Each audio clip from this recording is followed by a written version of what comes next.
భారతమాతను పూజించండి అని చెప్తున్నారు మీరు, వందే మాత్రం పాడండి అని చెప్తున్నారు మీరు.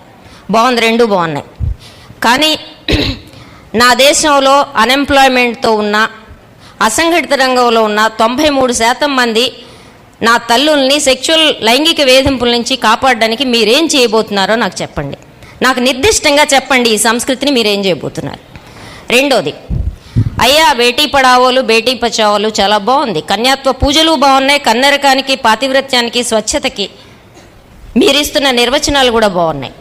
నా ప్రశ్న ఏంటంటే, ఆడపిల్లల్ని కడుపులో చంపేయడం ద్వారా ఆడపిల్లల సంఖ్య తక్కువైపోయి రోజుకి 3 చొప్పున గ్యాంగ్ రేపులు జరుగుతున్న హర్యానాలో, మీరు పరిపాలిస్తున్న హర్యానాలో ఆడపిల్లల్ని రక్షించడానికి మీరు తీసుకునేది ఏంటి?